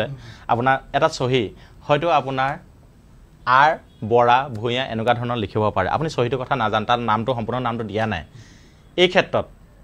আপোনালোকৰ কাৰণেও চাগে মনলৈ ভাৱটো আহিছে কওঁতে এই ক্ষেত্ৰত ল'ৰা বা ছোৱালী পুৰুষ বা মহিলা কিবা পাৰ্থক্য তাতে ধৰা পৰেনে নহয় আচলতে চহী বস্তুটো হয় আৰ বৰা বুলি অকল আৰ আৰু বৰা বুলি নহয় আমি এনে যদিও চহী বুলি আমি ধৰোঁ আচলতে চহীটো এটা ষ্ট্ৰক থাকিব লাগিব তাত কেইটামান বৈশিষ্ট্য থাকিব লাগিব চহী এটা এতিয়া ভূপেন হাজৰিকাৰ চহীটো এটা বৈশিষ্ট্য আছে প্ৰত্যেকটোৰে এটা বৈশিষ্ট্য থাকে তাত ষ্ট্ৰক থাকিব লাগিব অভিল কেৰেক্টাৰ থাকে তাত বিভিন্ন ধৰণৰ কেৰেক্টাৰ থাকে তাত গেপছৰ থাকে কথা আখৰ এটা আখৰৰ লগত আন এটা আখৰৰ কিমান গেপছ আছে গতিকে এনেকুৱা ধৰণৰ বিভিন্ন কথা জড়িত হৈ থাকে গতিকে অকল আৰ বৰা বুলি লিখিলে আৰ ডট বৰা সেইটো আচলতে গ্ৰাফলজিত এনে চহী বুলি আমি ধৰিব নোৱাৰোঁ আৰু বিশ্লেষণ কৰাত অলপ কঠিন হয় তেতিয়া আমি আৰ আৰু বৰা এই দুটা শব্দ আমি বিশ্লেষণ কৰিব লাগিব তেতিয়া আমি চহী হিচাপত নহয় এটা আখৰ হিচাপত সেইকেইটা বিশ্লেষণ কৰিব লাগিব এতিয়া কথাটো হ'ল এতিয়া আমি ডিম্পলৰ প্ৰথম আমি নৱটোলৈ যাওঁ যিহেতু নৱটো মই ঘোষণা কৰিছিলোঁ প্ৰথম নৱটোলৈ যাওঁ আপোনালোকে ভালদৰে চাওক প্ৰথম চহীটো ইয়াতে চাওক নম্বৰ চহীটো হয় প্ৰথম খুব ধুনীয়া কিন্তু ন চহীটো অকণমান ঢাকি দিছোঁ বাকী এইখিনিও চাওক এইখিনি চাওক মই যদি এটা কথা কওঁ এই খুব ৰোমান্টিক যেন লাগিছে ন নৱৰ এই চহীটো প্ৰথমটোৱে আছে এটা হাৰ্টৰ চিন প্ৰথমটো এটা হাৰ্টৰ চিন যাক আমি লাভ চিম্বল বুলিও ক'ব পাৰোঁ গতিকে একেহাৰে ক'ব পাৰি যে নৱ একেবাৰে ৰোমান্টিক মানুহ এজন প্ৰথম কথা চহীটোৱে প্ৰথম দৃষ্টিতে আমি চহীটো গম পাওঁ নৱ ৰোমান্টিক মানুহ দ্বিতীয় কথাটো হ'ল নৱ ব্যক্তিত্বটো নৱৰ অকণমান অন্তৰ্মুখী মানে তেওঁ বহিমুখী ব্যক্তিত্ব মানুহ নহয় যদিও তেওঁ ৰোমান্টিক মানুহ সমাজপ্ৰিয় মানুহ ছ'চিয়েল কিন্তু তেওঁৰ ব্যক্তিত্বটো কিন্তু অন্তৰ্মুখী কাৰণ তেওঁ এই গোটেই লাভ চিন একমাত্ৰ মই লাভ চিন বুলি কৈছোঁ এই লাভ চিনটোৰ মাজত কিন্তু তেওঁ মাজত ধুনীয়াকৈ আকৌ এটা আখৰ সোমাই থৈ দিছে এটা আখৰ আকৌ সোমাই গৈছে ইয়াত গতিকে এনেধৰণৰ ব্যক্তি পৃথিৱীৰ বহু বিখ্যাত ব্যক্তিৰ লগত এই চহীটো মিল আছে গতিকে বহু বিখ্যাত ব্যক্তিয়ে এনেধৰণৰ চহীয়ে কৰে এনেকুৱা ধৰণৰ চহী বহুত আছে বহুত আৰ্টিষ্ট আছে তেনেকুৱা বিশ্ববিখ্যাত গতিকে এনেকুৱা তেওঁলোকে অন্তৰ্মুখী তাৰমানে তেওঁলোকৰ ভিতৰত থকা গোটেইখিনি কথা কিন্তু মানুহে গম নাপায় তেওঁলোকে দুখ যন্ত্ৰণা হ'লেও নিজৰ মনৰ ভিতৰতে ৰাখে আৰু সেই গোটেইখিনি কথা ধৰক 100%ৰ ভিতৰত 20% মানুহে মানুহক জানিবলৈ দিয়ে আৰু 80% মান নিজে হজম কৰি লোৱাৰ চেষ্টা কৰে বা নিজে সমাধান কৰাৰ চেষ্টা কৰে গতিকে ৰোমান্টিক মানুহ তেওঁ যথেষ্ট আৰু তেওঁৰ চহীটোত এটা ষ্ট্ৰক আছে ষ্ট্ৰকটো আমি গ্ৰাফলজিত কি হয় একোডাল আঁচ এই আঁচডাল এনেকৈ গৈ আকৌ নামি আহিছে এডাল গৈ আকৌ বাওঁফালে আহিছে সোঁফালে গৈ আকৌ বাওঁফালে আহিছে তাৰমানে তেওঁৰ এই কথাটোৰ পৰা এটা কথা অনুমান কৰিব পাৰি যে তেওঁ কিছুমান সিদ্ধান্ত গ্ৰহণ কৰে ঠিকেই, কামটো আগবঢ়াই নিয়ে ঠিকেই, কিন্তু কিবা যদি হঠাতে জটিলতা আহি পৰে তেতিয়া কিন্তু তেওঁ অকণমান হ'লেও থমকি ৰয়। হয়, কিন্তু থমকি ৰোৱাৰ অৰ্থ এইটো নহয় যে তেওঁ পিছ হুহুকি আহিলে, একেবাৰে বাদ দিলে। থমকি ৰ'লেও তেওঁৰ এটা পজিটিভ ভাইব এটা ইয়াত আছে ছবিটোত। ইয়াত লিখিছে কলিতাটো অলপ দৃশ্যমান হৈছে, বুজা যায়, গতিকে বস্তুটো বুজাকেই লিখিছে তেওঁ মোটামুটি। গতিকে এই কলিতাটো আকৌ বাওঁফালৰ পৰা সোঁফালৰে ওপৰলৈ উঠি গৈছে। ইয়াৰ অৰ্থটো হৈছে ইতিবাচক, কাৰণ বাওঁফালৰ পৰা কিছুমান মানুহৰ আখৰ আকৌ এনেকৈ নামি নামি তললৈকে নামি আহে, চিধাও নাযায়, ওপৰলৈও নাযায়, তললৈকে নামি আহে। এই তললৈকে নামি আহিলে কিন্তু সেইটো লাইনটো এনেকৈ চিধাৰ সলনি যদি তললৈকে নামি আহে তেতিয়া ইয়াৰ অৰ্থ মানুহজনে কিবা নহয় কিবা ডিপ্ৰেশ্যনত ভুগিছে, তেওঁ হতাশাৰ চিকাৰ হৈছে, বা তেওঁৰ কিছুমান কথা আছে যিবিলাক কথা তেওঁ আনক ক'ব পৰা নাই। গতিকে এনেকুৱা ধৰণৰ কথা কিছুমান থাকিলে মানুহৰ চহী বা মানুহৰ আখৰৰ ক্ষেত্ৰত কিছুমান বৈশিষ্ট্য দেখিবলৈ পোৱা যায়, তেতিয়া তাত ফুটি উঠে। কিন্তু নৱৰ এই গোটেই আখৰৰ গোটেই ধাৰাটোত এটা পজিটিভ ভাইব আমি এটা দেখিবলৈ পাইছোঁ। সম্পূৰ্ণ ওপৰমুখে গৈছে, কিন্তু তেওঁৰ আটাইতকৈ ডাঙৰ কথাটো হৈছে কি তেওঁ কোনো এটা পৰিকল্পনা কৰি আগুৱাই গৈ মাজত থমকি ৰয়, আৰু থমকি ৰৈ পিছত সেই পৰিকল্পনাটো সম্পূৰ্ণ কৰি উঠোঁতে কিন্তু বহুত সময়ৰ প্ৰয়োজন হয়, যাৰ ফলত এই গোটেই ষ্ট্ৰকডালে সেইটো এটা হেৰি। আৰু তেওঁ এটা প্ৰদৰ্শনমুখিতা, যিটো প্ৰদৰ্শনমুখিতা, তাৰমানে তেওঁ নিজৰ যিটো প্ৰতিভা, সেই প্ৰতিভাটো সুন্দৰ ৰূপত এটা পৰিশীলিত ৰূপত বিকশিত কৰিবলৈ চেষ্টা কৰে, আৰু সেই কথা চহীটোত সুন্দৰভাৱে পৰিস্ফুট হৈছে। সুন্দৰ নিকাচ হৈ সুন্দৰ লাভ চিন এটা আছে তাত। মানুহৰ প্ৰতি প্ৰেম মানে কি? অকল গছ গছনি, চৰাই চিৰিকটি, প্ৰকৃতি, মানে বিশ্বপ্ৰেম, যিটো এটা বিশ্বপ্ৰেম হয়, তাত বিভিন্ন ধৰণৰ থাকিব পাৰে, হ'ব পাৰে প্ৰেম মানুহৰ প্ৰতি, চৰাইৰ প্ৰতি, গছ গছনিৰ প্ৰতি, প্ৰতিটো বিষয়ৰ প্ৰতি তেওঁৰ এটা মনত প্ৰেমী এটা চিপ হৈ আছে, প্ৰেমে ভৰ্তি হৈছে। কিন্তু তেওঁ অকণমান চহীটো এই ষ্ট্ৰকডালৰ এই ভাঁজটো অকণমান কমাই দিলে তেওঁৰ মানসিক কিছুমান পৰিৱৰ্তন আহিব। এই ষ্ট্ৰকটো অকণমান কমাব লাগিব। এই ভাঁজটো এনেকৈ উঠি গ'লে আকৌ নামি আহি এটা ভাঁজ ল'লে সেইটো নহয়, উঠি গ'লে অকণমান এই ভাঁজটো যদি তেওঁ যদি চহীৰ ক্ষেত্ৰত আমি ক'ব নোৱাৰোঁ, তথাপিতো তেওঁ যদি চেষ্টা কৰে, আৰু বেংকত ওপৰমুখী যাব, হয়, কাৰণ বেংকত যদি এইটো চহীয়ে দিয়া আছে চহীটো সলাব নোৱাৰিবতো। তেওঁ এনেই আৰু মই কৈছোঁ যদি পাৰে এই বস্তুটো এই ভাঁজটো কমাই দিলে তেওঁৰ মানসিক এটা পৰিৱৰ্তন নিজে লক্ষ্য কৰিব পাৰি। আপোনালোক মই এইখিনিতে এটা কথা কৈ থওঁ, আপোনালোকে দেখিছে যে এইটো এটা খুব ইণ্টাৰেষ্টিং বিষয় হৈ গৈ আছে, আৰু আপোনালোকেও চাগে খুব ভাল লগা এটা বিষয় হ'ব পাৰেগৈ। আৰু এটা চহী আছে, সেইটো কাৰ চহী আপোনালোকে গম পাইছে, মোৰ চহী। তাৰ আগতে আপোনালোকে কাগজ আৰু কলম লৈ আপোনালোকৰ নিজৰ চহীটো কৰি লওক, আৰু এতিয়া যিখিনি নৱ চহীটোত ক'লে তাৰ লগত আপোনালোকে মিলাই চাওক, আৰু মোৰ চহীটোত যিটো কথা ক'ব হয়তো এইখিনিয়ে বেছিক পইণ্ট নহয় জানো, প্ৰাথমিক কথা, আৰু বহু কথা থাকিব ইয়াৰ মাজতো আছে। কিন্তু আমাৰ স্পষ্ট চহী আৰু দুবদ্ধ চহী কথা আহিব, কিন্তু তাৰ আগতে মই কৈ থওঁ আপোনালোকে প্ৰথমতে নিজৰ চহীটো মাৰি লওক, এটা বা দুটা, তাৰপিছত আপোনালোকে সেই কথাখিনিৰ লগত আৰু মোৰ বিষয়টো যিটো ক'ব, কিন্তু ভয় নকৰিব, একো কথা নহয়, আপোনালোকৰ নিজৰ ওপৰত বিশ্বাস আছে, গতিকে সদায় নিজৰ বিশ্বাসটোৱে মূল। আপোনালোকে সেই চহীটো কৰি লওকচোন, চাই লওক, মিলাই চাওক কেনেকুৱা ধৰণৰ। আপুনি আকৌ কণ্টিনিউ কৰক। আচ্ছা, আমি এতিয়া আহিছোঁ ডিম্পলৰ চহীটোলৈ। হয়, আৰু মই বহুদিন মানে বহু বছৰ চহী বিশ্লেষণ আচলতে কৰাই নাছিলোঁ। আচলতে এইটো অকল বিষয়টো আমি আৰু নহয়, আৰু এই বিষয়টো আমি উপস্থাপন কৰিছোঁ, আজিৰ পৰা আৰম্ভ হ'ব। মই আৰু এইখিনিতে আপোনালোকক এটা কথা কৈ থওঁ, মই আজি অনুষ্ঠানটোতে দুলাল মিশ্ৰৰ দ্বাৰা পৰা এটা মই প্ৰতিশ্ৰুতি আদায় কৰিব বিচাৰিছোঁ যে নতুন বছৰৰ পৰা আমি দৈনন্দিন বাৰ্তাত এটা চহী বিশ্লেষণৰ এটা শিতান ৰাখিম, বছৰৰ সপ্তাহত এদিন,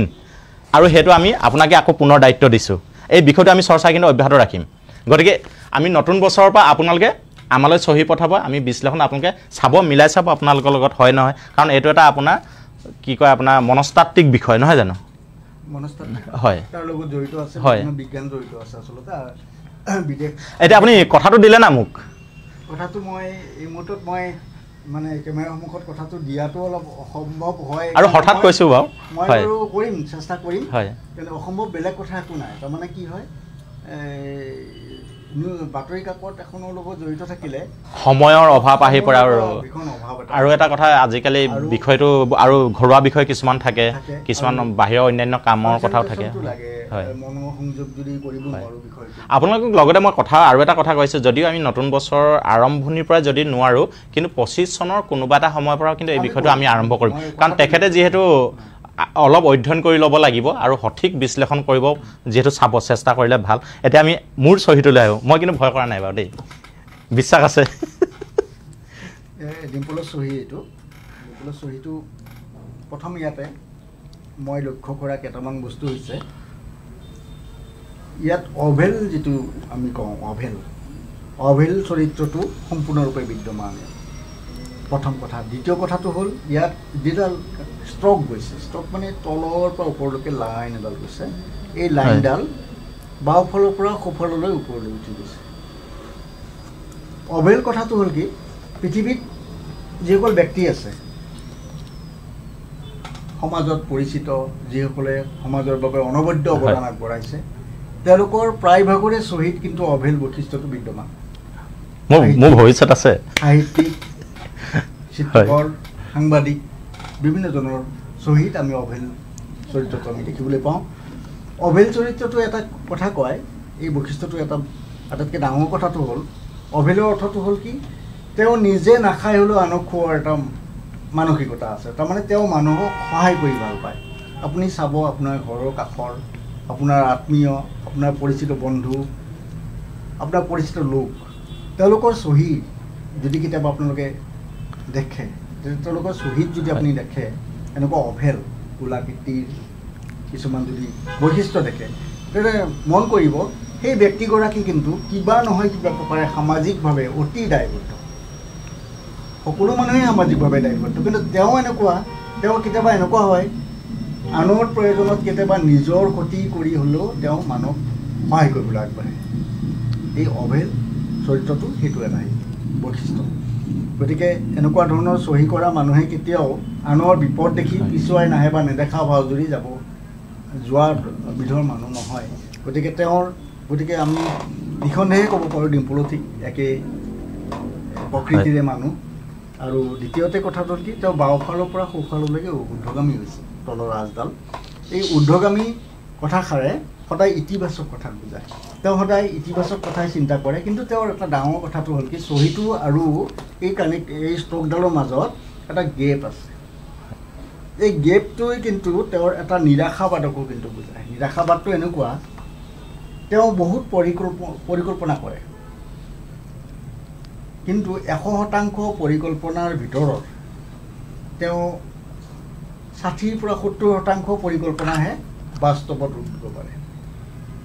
সম্পূৰ্ণ পৰিকল্পনাটো নোৱাৰে ইয়াত গেপটোৱে সেই কথা বুজায় এই গেপটোৱে এটা মানুহৰ মনোজগতত যিখিনি চলি থাকে এতিয়া কোনোবা এগৰাকী মানুহ তেওঁ কিবা এটা বস্তু চুৰ কৰিছে ধৰি ল'লোঁ মই বিষয়টো কৈছোঁ গেপটোৰ কথাটো তেওঁ মনোজগতত এটা ক্ৰিয়া কৰিব মই কেনেকৈ এই কথাটো লুকুৱাওঁ ঠিক তেনেদৰে অকল চুৰ কৰা বিষয়টো নহয় কিছুমান বিষয় নিজে ভাবি আছোঁ কিন্তু মই কৰিব পৰা নাই সেই কৰিব নোৱাৰাৰ পিছত আমি কৰোঁ কি কেতিয়াবা কিন্তু আমি নিজেই নিজৰ পৰা পলাওঁ কিছুমান পৰিকল্পনা থাকে চব পৰিকল্পনা যে তাক যে বাস্তৱ কৰিব পাৰি তেনেকুৱাও নহয় এই যে নিজে নিজৰ পৰা কেতিয়াবা আমি পলাওঁ অকল পৰিকল্পনা কামৰ পৰিকল্পনাৰ কথাই মই কোৱা নাই যিকোনো বাস্তৱিক সামাজিক ভ্ৰমণৰ কথাটো আহিব সম্পৰ্কৰ পৰা আৰম্ভ কৰি পাৰিবাৰিক যিকোনো সাংসাৰিক যিকোনো কথাতে কিছুমান কথাৰ পৰা যদি আমি নিজেই নিজৰ পৰা কেতিয়াবা পলাব চেষ্টা কৰোঁ তেতিয়াহ'লে আমাৰ আখৰৰ মাজত এটা গেপ কিন্তু বিদ্যমান হয় কাৰণ আমি তেতিয়া আমাৰ মগজুৱে এটা চিন্তাৰ লগত আনটো চিন্তা ৰিলেট কৰোঁতে এটা সময় লয় আৰু সেই সময়খিনিৰ প্ৰতিফলন ঘটে এই আখৰত গতিকে মই এইটো কথা কোৱা নাই যে ডিম্পলে কিবা কথাৰ পৰা পলাই গৈছে কিন্তু ডিম্পলৰ কিবা নিৰাশাবাদ বুলিও নহয় এইটো নেতিবাচক যে হ'ব সেইটোও নহয় কেতিয়াবা ইতিবাচকো হয় কিছুমান কথাত মানে কি হয় গেপটো থাকিল মানে নেতিবাচক নহয় গেপটো হ'ব পাৰে এটা কবি সাহিত্যিক কিছুমান হয় তেওঁলোকৰো গেপ থাকে হয় আখৰৰ বহুত গেপ থাকে তেওঁলোকৰ আখৰৰ সামঞ্জস্যহীনভাৱে তেওঁলোকৰ আজি যদি কিবা এটা আখৰ হৈছে কাইলৈ কিবা এটা আখৰ হয় কিয় হয় কাৰণ তেওঁলোকৰ মনোজগতত বিভিন্ন চিন্তা বিভিন্ন সৃষ্টিশীল চিন্তা ক্ৰিয়া কৰি থাকে আৰু সেই ঢৌৱে যেতিয়া সাগৰৰ ঢৌৱে যেতিয়া খুন্দিয়াই থাকিব তেতিয়া এটা বস্তু একে ঠাইতে নাথাকে সি বেলেগ বেলেগ ঠাইত গতি কৰিব গতিকে আখৰৰ ক্ষেত্ৰতো একেই কথা এতিয়া ডিম্পুলৰ ক্ষেত্ৰত যিটো প্ৰথম কথা হ'ল তেওঁ সামাজিকভাৱে অতি দায়বদ্ধ ব্যক্তি তেওঁ মানৱপ্ৰিয় ব্যক্তি মানুহক ভাল পায় মানুহক সহায় কৰি ভাল পায় আৰু দ্বিতীয়তে তেওঁৰ মাজত কিছুমান নৈৰাশ্যক এটা মনোভাৱ এটা কেতিয়াবা তেনেকুৱা আহে নাহা নহয় এইটো স্বাভাৱিক চবৰে আহে কিন্তু তেওঁ সেই বস্তুবিলাক কিন্তু জয়ো কৰিব পাৰে আৰু তেওঁৰ আটাইতকৈ ডাঙৰ কথাটো হৈছে তেওঁৰ ইতিবাচক এটা দৃষ্টিভংগী এই কথাটো সম্পূৰ্ণ চহীটোত বিৰাজ কৰিছে আৰু দ্বিতীয় চহীটো তেওঁ যিটো কৰিছে অসমীয়াত এই চহীটোতো সাংঘাতিক চহী বুলি কওঁ মই সাংঘাতিক চহী মানে এইটো চহী এটা আৰ্টিষ্টিক চহী বুলি আমি কওঁ ডক্টৰ ভূপেন হাজৰিকাদেৱৰ চহীটো আৰ্টিষ্টিক চহী আছিল যিটো চহী আমি দেখিলেই ভাল লাগে কিবা এটা মনত এটা উৎসাহ লাগে এটা অনুপ্ৰেৰণা এটা কাৰেণ্ট যেন আমাৰ সঞ্চাৰিত বিদ্যুৎ সঞ্চাৰিত আমাৰ প্ৰেৰণাৰ বিদ্যুৎ আমি ভূপেন দাস চহীটোৰ পৰা পাওঁ ঠিক তেনেদৰে কিছুমান চহী আৰ্টিষ্টিক চহী থাকে এই চহীটো সাংঘাতিক আৰ্টিষ্টিক ইয়াত এখন নাও দেখিবলৈ পাইছোঁ মই ইয়াত বিভিন্ন ধৰণৰ আছে যেন ফুল আছে চৰাই আছে বিভিন্ন ধৰণৰ ইয়াত সমষ্টি আছে কিন্তু গতিকে এই কথাখিনিয়ে তেওঁক একেবাৰে তেওঁ প্ৰথম দৃষ্টিতে ক'ব পাৰি যে তেওঁ একেবাৰে তেওঁ সৃষ্টিশীল মনৰ ব্যক্তি আৰু তেওঁ সৃষ্টি কৰি ভাল পায় আৰু তেওঁ যথেষ্টখিনি ইয়াতো অভেল চৰিত্ৰ আছে অসমীয়া চৰিত্ৰটো তেওঁ অভেল এইটো আছে এই চৰিত্ৰটো তেওঁ ইয়াতো তেওঁৰ পৰোপকাৰী গুণ মানুহক সহায় কৰাৰ গুণ ইত্যাদি কথাবিলাক আছে কিন্তু তেওঁৰ পলায়নবাদিতা যিটো মাজে মাজে সকলো সময়তে নহয় মাজে মাজে নিজে নিজৰ পৰা পলাই যোৱাৰ যিটো মানসিকতা যিটো তেওঁ হেৰি আহে এইটো মই সঁচা কৈছোঁ না মিছা কৈছোঁ মই নাজানো মই ক'ম বাৰু সময়ত হয় তেতিয়া সেই বস্তুটো তেওঁ অলপ দূৰ কৰিব লাগিব বেলেগ নাই তেওঁৰ একো নিগেটিভ নাই ভেৰি পজিটিভ নৱৰো পজিটিভ তেওঁৰো পজিটিভ কাৰণ এইবিলাক মানুহেই পজিটিভ এইবিলাক মানুহেই চলাই আছে গোটেই বস্তু এটা চিষ্টেমেটিকভাৱে যে বস্তুবিলাক চলাই আছে মানুহক যে সদায় ইতিবাচক আজি তেওঁ এখন কাকতৰ কথা ক'লে আমাৰ লোকপ্ৰবন্ধনখনৰ কথা ক'লে কি সুন্দৰ এটা সুন্দৰ তেওঁ চিত্ৰায়ন কৰিছে এখন ছবি এই ছবিয়ে নহয় ইয়াৰ ভিতৰত যিবিলাক আৰ্টিকেল আছে আৰ্টিকেলবিলাক অতি পঢ়িব লগা আৰ্টিকেল এইবিলাক কিন্তু সহজে আপুনি নাপায় ইণ্টাৰনেটত নাপাব আপোনালোকে হঠাতে বিচাৰি গতিকে এইবিলাক বিষয়ে তেওঁলোকে চৰ্চা কৰি আছে অধ্যয়ন এইবিলাকতে লাগি আছে তেওঁলোকে সমাজত বিভিন্ন কাম আছে বেলেগ বেলেগ কাম আছে মানুহ বহু বেয়া পথত গুচি গৈছে কিন্তু তেওঁলোকে আজিৰ তাৰিখতো এইবিলাক আমি কৰি আছে তাৰমানে এইবিলাক কামৰ পৰা প্ৰমাণ হয় তেওঁলোক সৃষ্টিশীল যে জগতখনৰ সৈতে আজি জড়িত সেই কথা প্ৰমাণ আমি চহীটোৰ পৰা পাইছোঁ আমি এটা বিষয় লৈ পিনে নতুন বিষয় এটা আমি উপস্থাপন কৰিলোঁ মই এইটো ক্ষেত্ৰত ধন্যবাদ জনাইছোঁ আপোনালোকক কৈছোঁ এই ক্ষেত্ৰত যিখিনি কথা প্ৰকাশকৰ বিষয়ে মই অকণমান হয় আপুনি এইখিনি খুব ভাল হ'ব আৰু ইয়াত বিষয়ে কাৰ কাৰ চহী আছে কেইটামান আমি বিশ্লেষণ কৰিছে আৰু এটা কথা কিন্তু থাকি গ'ল মই ইয়াত হঠাৎ পালোঁ কিন্তু সেই বিষয়টো এটা যদি চহীত যদি ডট এটা থাকে সেই বিষয়টো কি বুজায় ডটটো বিভিন্ন অৰ্থ বুজায় হয় ডটটো এতিয়া মানে মই এইটো কাৰণে কৈছোঁ আপোনালোকৰ মোৰ মানে অসমীয়াটোত সদায় এটা ডট থাকে ডটটোৰ এটা বুজায় মই আছোঁ হয় আই এম হিয়াৰ মোৰ অস্তিত্ব এই অস্তিত্বটোক মানে তেওঁ প্ৰতিপন্ন কৰাৰ কাৰণে মানুহে এটা লাষ্টত মাৰি ডট তাৰমানে মই শেষ ইয়াতে শেষ এইটো মই আছোঁ হয় চ' সেইটো কৰিলে কৈ ডট তাৰমানে মই ইয়াতে আছোঁ মোৰ অস্তিত্বটো আছে মই হ'ব হয় সেইটো বুজায় ডট হয় কিতাপখনৰ বিষয়ে আপুনি অলপ কম কৈছিলে কিতাপখন আচলতে আমি নন্দিনী আলোচনীখনত মহিলা আলোচনী নন্দিনীত গ্ৰাফলজি বহু বছৰ ধৰি আমি কৰিছিলোঁ গ্ৰাফলজি আৰু গ্ৰাফলজি কৰাৰ পিছত আমি কিতাপ আকাৰে প্ৰকাশ কৰিম বুলি আমি আলোচনা কৰিলোঁ প্ৰকাশকৰ লগতো আমাৰ প্ৰকাশক RG পাব্লিকেশ্যনছ ৰাকেশ গোস্বামী বৰ উদ্যমী ব্যক্তি তেওঁ ক'লে কিতাপখন আমি পাব্লিছ কৰিলোঁ আৰু 2010 চনত পাব্লিছ হৈছে আমাৰ এডিশ্যন ওলাইছে কিবাটা আৰু কিতাপখন আজিও বজাৰত উপলব্ধ অসমৰ লাইব্ৰেৰীবিলাকত উপলব্ধ ডিষ্ট্ৰিক্ট লাইব্ৰেৰী মহকুমা লাইব্ৰেৰী ইত্যাদিত উপলব্ধ তেজপুৰৰ central library central university library সকলোতে উপলব্ধ কিতাপখন আপোনালোকে গ্ৰন্থমেলাটো পাব য'তে য'তে চলি আছে গতিকে আমি 2010 চনৰ পিছতো আজি বহু বছৰ 15 বছৰ হ'ব হয় 15 বছৰ ধৰি আমি কিতাপখন চলি আছে মানে আদৰি লৈ আছে আৰু যেহেতু প্ৰতিজন ব্যক্তিয়ে বা প্ৰতিজন মানুহে যেহেতু সেই নতুন বিষয়ৰ প্ৰতি আকৰ্ষিত নতুন ঠাই হওক নতুন তথ্য নতুন বিষয় গতিকে এই বিষয়টো যেহেতু তেওঁলোকো আগ্ৰহী আৰু আপোনালোকে ভাল পাইছে চাগে আজি নিশ্চয় আপোনালোকে হয়তো ইতিমধ্যে হয় আগ্ৰহী মানে বিষয়টোৰ প্ৰতি ময়ো আগ্ৰহী মই ইয়াৰ বিশেষজ্ঞ নহয় ময়ো বহুত আগ্ৰহী কাৰণে আজি এই বিষয়টো উপস্থাপন কিন্তু চৰ্চা কৰা হয় এজন লোক কিন্তু চৰ্চা কৰিছো ভাল পাইছো ভাল লাগিছে এই ভাল লগাখিনিকে মানুহমতে বিলাই আপোনাক কৈছোঁ যে এই বিষয়টো কিন্তু মই মিছটা কোৱা নাছিলোঁ যে এই বিষয়টো আজি অনুষ্ঠানৰ এটা অংগ হ'ব আপোনালোকক কৈছোঁ আপোনালোকে ইতিমধ্যে যদি আপোনালোকে চহী কৰি লৈছে আপোনালোকে যদি মিলাই চাইছে হয়তো আপোনালোকে যদি এতিয়া মিলাবলৈও যদি অসুবিধা হৈছে হয়ও শুনি থাকোঁতে চাই থাকোঁতে হয়তো আপোনালোকে মিলাবলৈ অসুবিধা পাইছে আপোনালোকে পুনৰ আমাৰ এই অনুষ্ঠানটো চাওঁতে মিলাই যাব হয়তো আপোনালোকে ৰৈ মিলাব আৰু আপোনালোকে কেনে পালে মিলিছে নাই কেনেকুৱা ধৰণৰ আপোনালোকৰ সেইখিনি গোটেইখিনি আমাক কমেণ্টত আপোনালোকে জনাব এইটো কাৰণে জনাব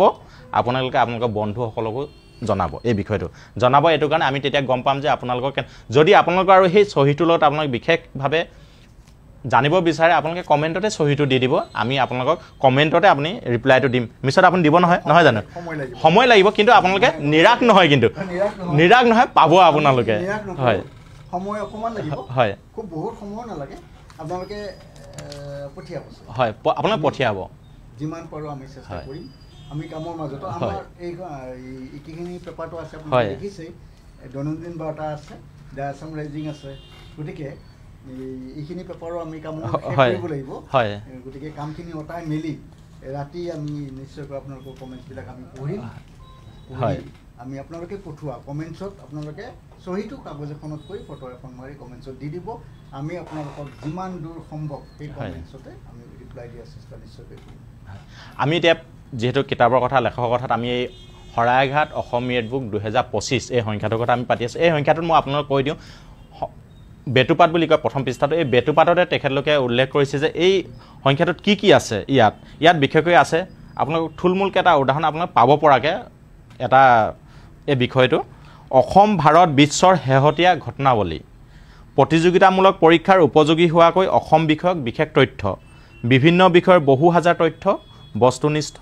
প্ৰশ্নোত্তৰ তালিকা আৰু মানচিত্ৰ বিজ্ঞান পৰিৱেশ তথ্য প্ৰযুক্তি ইতিহাস সভ্যতা ভূগোল সমাজ বিখ্যাত ব্যক্তি সাহিত্য শিল্প চলচ্চিত্ৰ বিভিন্ন বঁটা ঐতিহ্য ক্ষেত্ৰ শাসন ব্যৱস্থা অৰ্থনীতি স্বাস্থ্য ৰাষ্ট্ৰসংঘৰ ইত্যাদি কেৰিয়াৰ বিষয়ৰ বিশেষ শিতান ইত্যাদি সমসাময়িক বিষয় সন্দৰ্ভত কেইবাগৰাকীও বিশিষ্ট লেখকৰ লিখনি আৰু ইয়াৰ মাজতে আপোনালোকে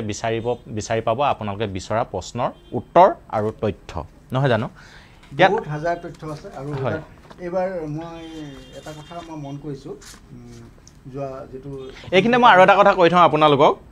আটাইতকৈ ভাল লগা কথা এইবাৰ হ'ল আপোনালোক যেহেতু আমাৰ অসম চৰকাৰৰ মন্ত্ৰীসভাৰ ৰদ বদল আমাৰ 4জন নতুন বিধায়কে মন্ত্ৰী বাপ পালে আৰু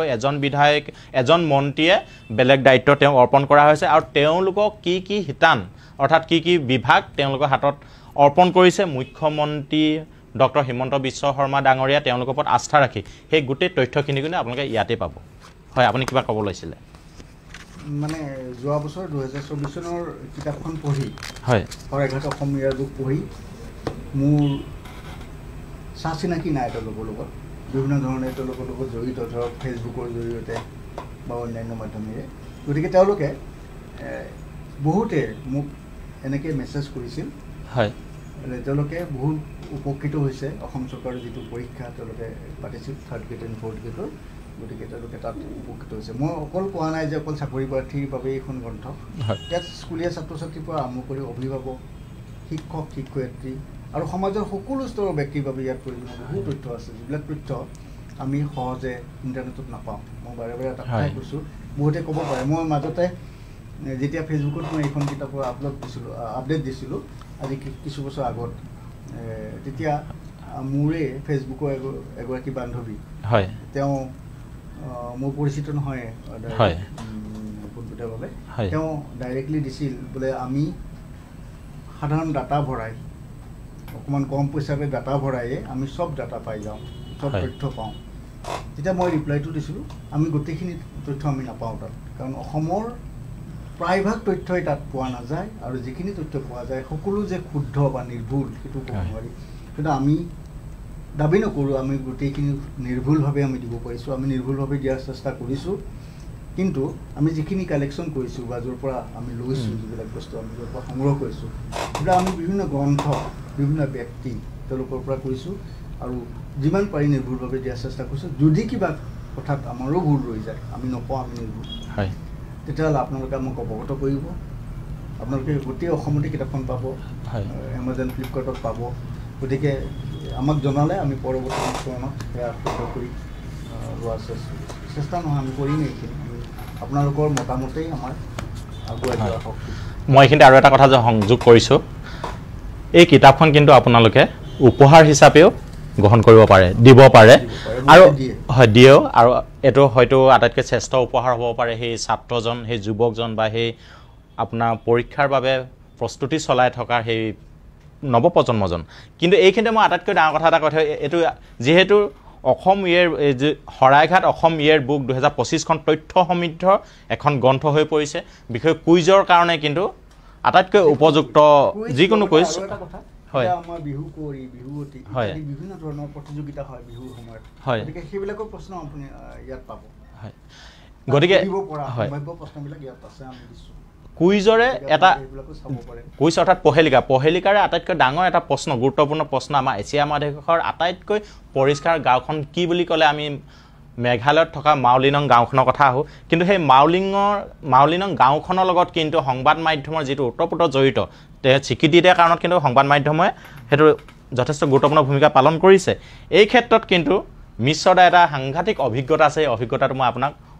আমাৰ DB নিউজৰ এই অনুষ্ঠানৰ কিতাপৰ কথা, লেখকৰ কথা, এই অনুষ্ঠানটোৰ দৰ্শকসকলক আপুনি জনোৱাটো মই বিচাৰোঁ। এইটো মোৰ ফালৰ পৰা আপোনাৰ ওচৰত দাবী। অভিজ্ঞতা মানে যেহেতু আপুনি তাত গৈ এইটো প্ৰতিবেদন কৰিছেগৈ, সেই সময়তে ৰাস্তা পদূলি চিনি পাবলৈ দিগদাৰ, তথাপিও গৈ পিনে আপুনি এটা সময়ত সেই প্ৰতিবেদন কৰিছে, তাত গৈ আপুনি সংবাদ হয় নহয়, আপুনি সেই বাতৰি পৰিৱেশন কৰিছেগৈ, গৈ সংগ্ৰহ কৰিছে।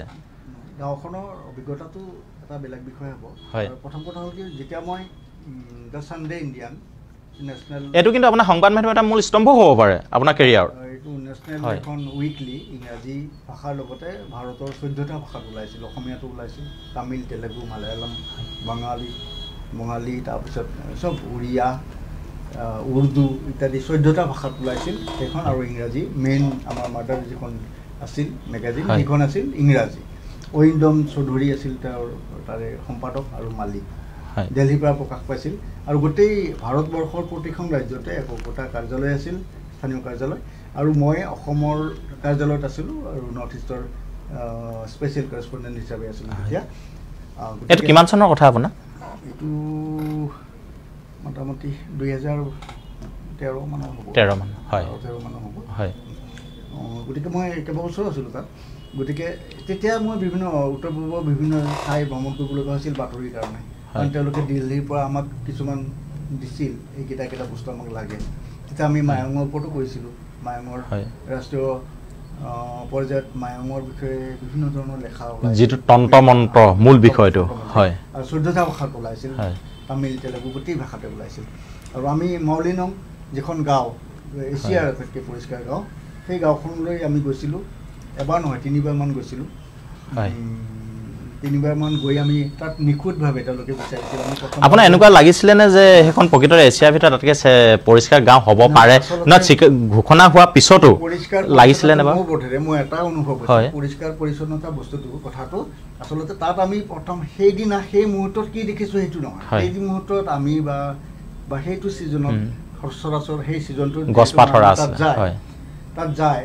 গতিকে তাৰ মানুহখিনিয়ে বোধহয় সেই পৰিষ্কাৰ পৰিচ্ছন্নতাৰ সেই যিটো স্বীকৃতি সেইটো অক্ষুণ্ণ ৰখাৰ বাবে সেইখিনি চাফা কৰি ৰাখিব পাৰে। গতিকে সেই পৰিৱেশটো বা সেই সময়ৰ মুহূৰ্তটোৱে কিন্তু গোটেইখিনি কথা প্ৰতিফলিত নকৰে। কিন্তু আমি তাত যিটো দেখিছিলোঁ, তাত দেখা কথাটো আটাইতকৈ ডাঙৰ কথাটো হ'ল তাৰ মানুহখিনিৰ মানসিকতা। সেই মানুহখিনিৰ মানসিকতা এটাই, তেওঁলোকে সদায় নিজকে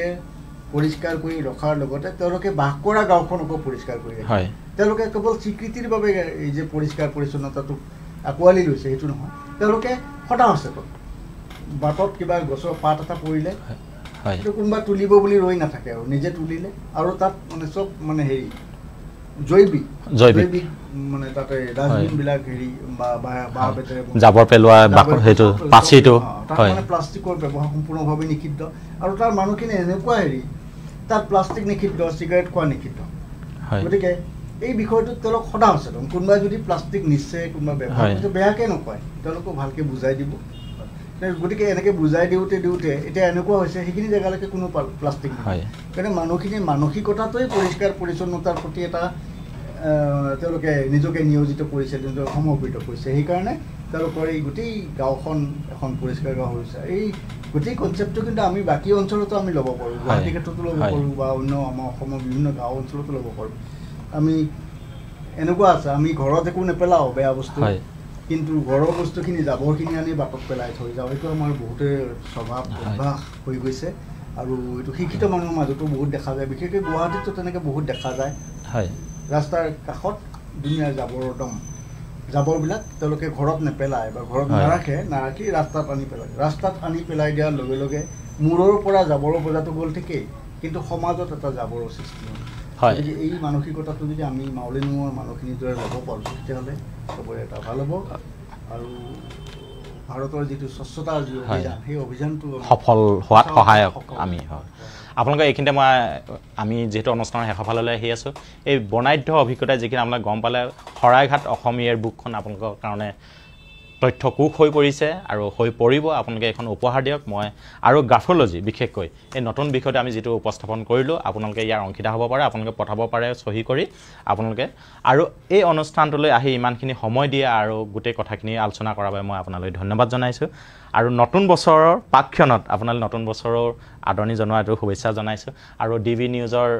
আমাৰ এই অনুষ্ঠানৰ কিতাপৰ কথা লেখকৰ কথাৰ যেটো মই আদ ধৰিছোঁ ডিম্পল চুটিয়া বিশেষকৈ নতুন বছৰটো সবৰ কাৰণে ভাল হ'ব বুলি আশা কৰি আজি অনুষ্ঠান ইমানতে সামৰি মাৰিছোঁ এই মুহূৰ্ততে সমূহ অসমবাসীলৈ ডিবি নিউজৰ জৰিয়তে নৱবৰ্ষৰ শুভেচ্ছা জনাইছোঁ বছৰটো ভাল হওক সকলোৰে ভাল হওক সকলো কথাই ভাল হৈ থাকক ধন্যবাদ আজি আমাৰ